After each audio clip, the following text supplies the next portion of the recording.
Hi, my name is Teddy Sferonos. I'm a lecturer at the Harvard Kennedy School where I teach statistics to the Masters in Public Policy students.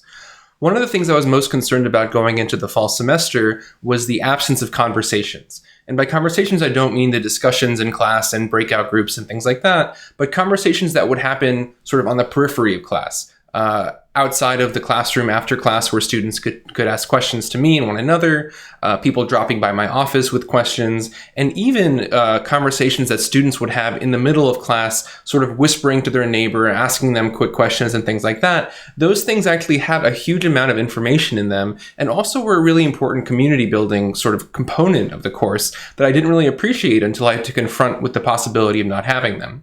I thought about using the Canvas discussion forum as a substitute, though I had used those in my residential classes, and for the most part, students wouldn't use them for the kinds of things I wanted them to, simply because there was too much friction involved. They would have to log into Canvas, click on their course, click on the discussion forum, type an answer, and all of that.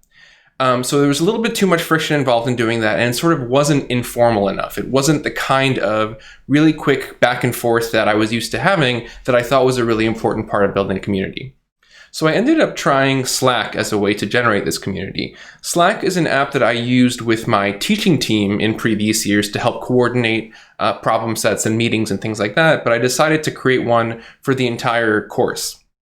So perhaps the most used and obvious use of the channel of the workspace rather was the Ask for Help channel, where students could ask questions about problem set questions or logistical things about office hours, things along those lines. And the teaching team and I would sort of monitor that and answer questions, but students would also answer one another's questions quite a bit, and then I could go and sort of endorse a particular answer. Another really important channel was the articles channel, where students could share, articles, tweets, things along those lines that they encountered in the world that was relevant to the content of the class. And this ended up being a really great way for students to talk about their own work outside of class and things that they were encountering. The third and maybe most controversial use of it that I did was this in-class channel. So I wanted to both keep the Zoom chat relatively focused on course content, but I also wanted to make the ability for students who were used to conversing during class, who were used to talking to one another, to create a space for them to be able to do that as well without distracting others who didn't want to be doing that. So I created this in-class channel just for folks who wanted to sort of have side conversations or ask the teaching team questions during class, so that the actual Zoom chat could be reserved for course-specific things in which I would ask them to give me examples of stuff and things along those lines. Finally, we had a teaching team channel that was a private channel just for me, my CAs, and NTF.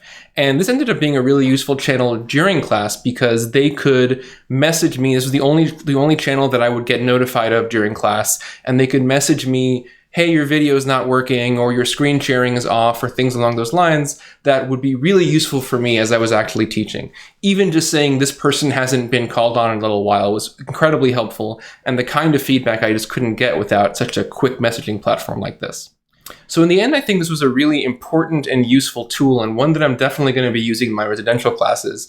And the reasons were it was low friction, which is to say students already use Slack in their personal lives and things like that, so they knew what this was, and it was very easy for them to type a quick message and send it off without worrying about it being kind of a formal request. It allowed for very low stakes interactions. On Slack, you could even just respond with an emoji, and that allowed people to sort of signal that they were there or respond to something without having to type a long response to kind of indicate enjoyment or appreciation. And then finally, even the teaching team and I could answer questions, but more importantly, we could sort of signal that we were present in a very kind of ubiquitous way that I don't know how I would have been able to get otherwise. So the fact that students knew that I was accessible when they needed me, and that I could indicate that I was around simply by responding with emojis sometimes or typing a quick note, ended up being a really important part in creating sort of glue that we could then use to interact with one another throughout the semester. So I think it was a great innovation and one that I definitely plan on using in my residential classes when we return.